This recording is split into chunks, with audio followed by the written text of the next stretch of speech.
Está no ar o SBT Brasil. Boa noite. Boa noite. Esta edição do SBT Brasil começa com a morte de um policial em São Paulo que reagiu à abordagem de assaltantes em fuga. A troca de tiros com o PM faz parte de uma sequência de crimes cometidos pelo bando. A câmera de segurança flagra o momento em que o carro destrói o portão e leva junto o muro da casa. Na direção estava um dos bandidos que faziam uma família inteira refém. Horas antes, a quadrilha havia sequestrado o dono do imóvel. Como não conseguiram realizar transferências bancárias, os criminosos voltaram e fizeram a limpa na casa da vítima. Recolheram joias, televisão e dinheiro. 2 bandidos conseguiram fugir com objetos roubados. Mas antes, atiraram quando um dos moradores reagiu. Eu estava na sala, aí eu escutei um tiro, aí deu uma parada, e depois começou a dar um tiro atrás do outro. Ela começou a gritar, dona da casa, começou a gritar, e aí bateram no dono da casa. Ele falou, olha, ainda me deram um soco no meu rosto. Imagens de circuito mostram que outros 2 criminosos saíram correndo. Na fuga, tentaram roubar mais este carro, só não esperavam que lá dentro estivesse um policial militar de folga. O soldado reagiu e houve tiroteio. A vítima e um dos criminosos foram baleados. Na troca de tiros, o bandido morreu na hora. O policial chegou a ser socorrido, mas também não resistiu.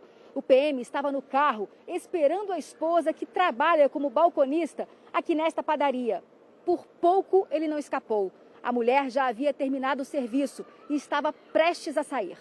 O policial Felipe Henrique Monteiro Silva tinha 29 anos. Há 7 estava na corporação. Colegas de farda foram ao cemitério prestar as últimas homenagens. A polícia ainda não tem pistas dos bandidos. Exclusivo, a ouvidoria da Polícia do Estado de São Paulo pediu o afastamento dos PMs envolvidos no assassinato de um policial civil na porta de uma delegacia há 8 dias na Baixada Santista.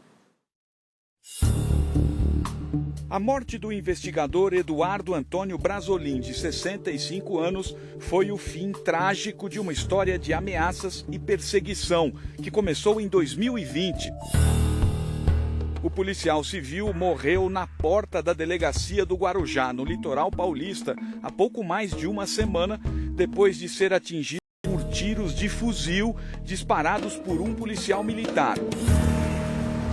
A rixa entre o grupo de PMs da Força Tática e o investigador começou em 2 de novembro de 2020, quando os policiais militares mataram o motoboy Luan Fagundes da Silva, num suposto confronto.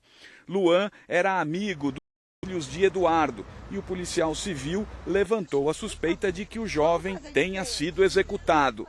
A partir daí, começaram as ameaças. Carros da PM passaram a rondar quase que diariamente em torno da casa do investigador. Em um depoimento prestado nesta segunda-feira na ouvidoria da polícia, o filho do investigador relatou que era sistematicamente abordado pelos PMs nas ruas e também ameaçado. O investigador está aqui na ouvidoria da polícia, na corregedoria da PM, e ainda registrou 6 boletins de ocorrência sobre as ameaças que recebia dos policiais militares, o que na prática não resultou em nada. O policial civil foi morto na semana passada pelos mesmos PMs, depois de ser ameaçado mais uma vez. Tudo começou com outra abordagem na segunda-feira de carnaval. O filho do policial saiu deste restaurante com amigos. Os PMs apareceram e abordaram os rapazes. Vai zoar o cara não, mano. Um dos PMs mandou um novo recado para o investigador, com ofensas. Disse que tinha uma arma separada para matá-lo, enquanto batia em seu fuzil. O jovem voltou para casa e contou sobre a nova ameaça. O investigador foi até a delegacia para fazer mais um boletim de ocorrência e saber o que tinha acontecido com um amigo do filho. Quando os PMs chegaram, houve mais discussão. Fala pra ele pegar no teu p agora. E que só terminou com os disparos. O investigador levou 6 tiros de fuzil. 2 PMs ficaram feridos, mas sem gravidade. Apesar de não ter feito nada de errado, o filho do policial civil foi mantido algemado dentro da viatura da PM e próximo do corpo do pai. As marcas por todo o corpo do rapaz provam a violência que ele sofreu. O tiroteio entre os homens da lei na porta da delegacia foi filmado pelas câmeras de segurança, mas as imagens são guardadas a 7 chaves, até porque elas são a prova de uma crise histórica na segurança pública de São Paulo. O ouvidor da polícia pediu o afastamento imediato dos PMs. É absolutamente chocante, né? É surreal você ver uma cena como essa, lamentável, sob todos os aspectos. Nesse sentido, é preciso apurar. Apurar e garantir a segurança da família do investigador. Se eles têm coragem de matar um policial civil na porta de uma delegacia da Polícia Civil, o que eles podem fazer comigo? A Secretaria de Segurança Pública informou que os fatos são apurados pelas corregedorias das polícias civil e militar. Neste Dia Internacional da Mulher, os índices de violência de gênero ainda distanciam o país dos motivos que a gente teria para comemorar. Isso mesmo, Marcelo. Mais de 50 homens foram presos no estado do Rio de Janeiro, acusados de agredir companheiras. Durante todo o dia, policiais cumpriram mandados de prisão contra acusados de violência doméstica no Rio de Janeiro. Na operação iniciada há um mês em todo o país, foram quase 4.000 presos por crimes contra mulheres. No ano passado, a cada 10 minutos, uma mulher ou menina foi estuprada no Brasil. O dado é do Fórum Brasileiro de Segurança Pública. Os mais de 56 mil registros representam aumento de 3,5% na comparação com 2020.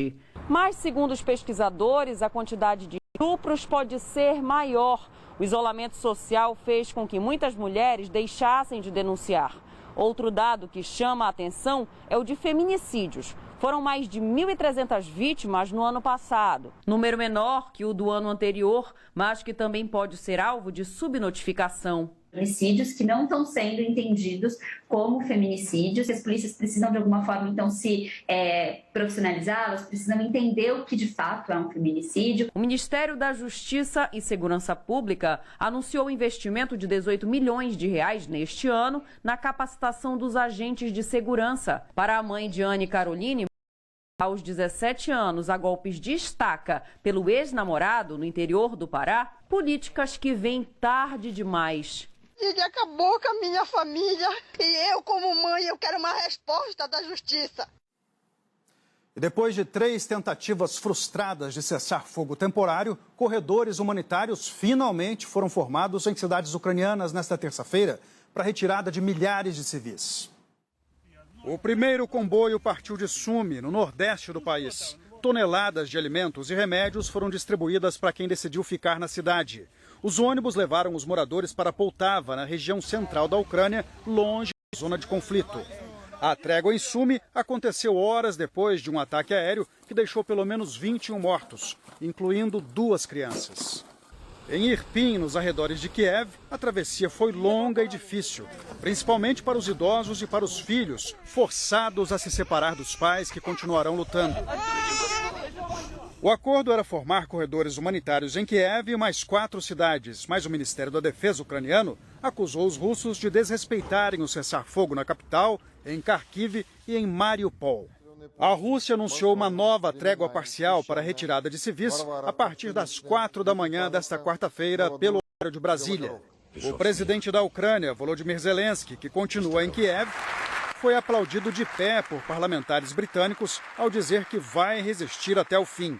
Em videoconferência, Zelensky pediu que o Reino Unido considere a Rússia um Estado terrorista. Nesta terça-feira, McDonald's, Coca-Cola e Starbucks anunciaram a suspensão dos negócios em território russo. A crise humanitária causada pela guerra na Ucrânia se aprofunda a cada dia. Mais de 2 milhões de pessoas já fugiram do país, segundo a ONU. É o fluxo migratório mais acelerado na Europa desde a Segunda Guerra Mundial. Mulher não mal consegue andar, a outra que chora no meio dos escombros. Não temos eletricidade, comida, remédio, não temos nada, diz a dona Ludmila, na cidade onde há corpos pelas ruas e milhares de casas destruídas. Além de ter um porto importante, Mariupol, no Mar de Azov, está espremida entre o território russo e a Crimeia, tomada por Moscou 8 anos atrás. tornou-se um dos principais alvos das forças russas. Muitos dos que fogem daqui terminam nestas filas, na fronteira com a Moldávia. No pequeno país, que também tem forte influência russa, Dona Esperança me diz que a luta de Vladimir Putin é para acabar com o fascismo que ameaça a Ucrânia e a Europa. Não são poucos os que pensam como ela. A campanha de desinformação é uma das principais preocupações do governo da Moldávia, que baniu as TVs russas do país. Angélica veio com a filha de Odessa, a maior cidade ucraniana perto da fronteira com a Moldávia. Ela está me dizendo que mostrou para algumas pessoas aqui vídeos, fotos da cidade dela destruída e as pessoas ainda assim não acreditavam. Ela afirma que se os russos conquistarem Odessa, onde o marido ficou, tem 100% de convicção de que eles irão para a Moldávia, de onde ela já quer sair. Russos aqui é uma ideia que agrada Dona Esperança, saudosa dos tempos da União Soviética, fã de Vladimir Putin e, segundo ela, defensora da verdade e da paz. A paz que esta mulher queria e que este pequeno ucraniano não teve nos primeiros meses de vida. O filho dela ficou na Ucrânia. Os pequenos passaram 9 dias escondidos em um abrigo antiaéreo. Agora estão num prédio abandonado de uma universidade em Chisinau, a capital da Moldávia, onde milhares de voluntários se organizaram para ajudá-los. Eles estão fazendo tudo que podem, mas é difícil receber tantas pessoas ao mesmo tempo. Só nessa escola aqui há 350 pessoas. Muitas famílias estão juntas, inclusive, como nessa sala aqui. Um detalhe é que não há chuveiros. Quem chegou aqui há 4, 5 dias ainda está sem tomar banho, inclusive. Mas viver assim parece um luxo se comparado aos últimos dias. Destruíram as escolas, nossas casas, tudo, me diz Aksin, que escapou com mulher e 3 filhos. Ele é um dos muitos da comunidade de imigrantes do Azerbaijão que vivem em Chernihov, no norte ucraniano. Eles estavam mais perto da Rússia e da Belarus, mas cruzaram a Ucrânia e acabaram na Moldávia. O governo local diz que já recebeu mais de 250 mil refugiados, o que equivale a quase 10% da população moldava. Segundo as Nações Unidas, são mais de 2 milhões de pessoas nesta situação na Europa. A grande maioria é de mulheres e crianças, para quem os horrores não são apenas as bombas, mas a tortura da fuga e de cada hora longe da vida que construíram e que a guerra destruiu. Vladimir Putin anunciou que vai proibir ou limitar o comércio de matérias-primas produzidas pela Rússia. A lista de países e produtos com restrições ainda não foi divulgada, mas deve atingir o gás natural fornecido para a Europa, o que seria um duro golpe para a economia de todo o continente. A medida é uma retaliação direta aos Estados Unidos, que, juntamente com o Reino Unido, decidiram proibir a compra de petróleo russo. Após o anúncio do presidente americano Joe Biden, os preços do barril de petróleo dispararam mais uma vez. No pronunciamento feito no começo da tarde desta terça-feira, o presidente Joe Biden afirmou que os Estados Unidos estavam mirando a principal artéria da economia russa.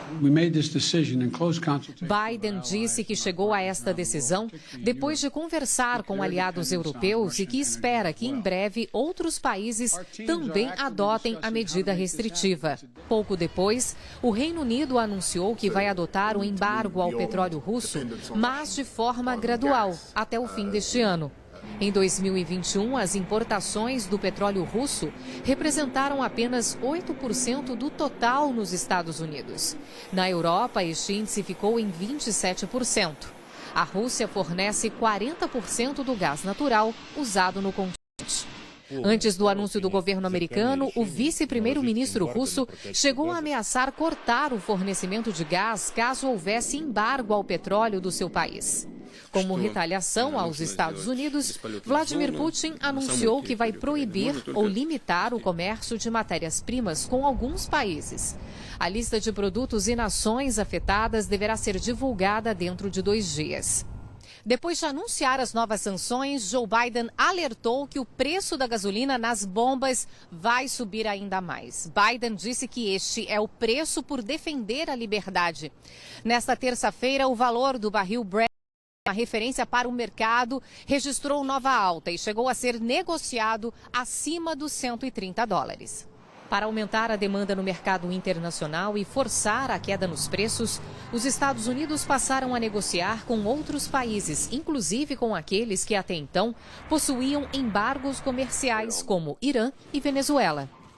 Aqui no Brasil, os ministros da Economia, Casa Civil e Minas e Energia se reuniram para discutir como conter os esperados reajustes nos combustíveis, motivados pelo conflito na Ucrânia e pelos embargos anunciados pela Rússia. O presidente da Petrobras, General Silva e Lula, participou do encontro. Uma reunião extraordinária debateu formas de evitar que os preços nas bombas acompanhem a alta do petróleo.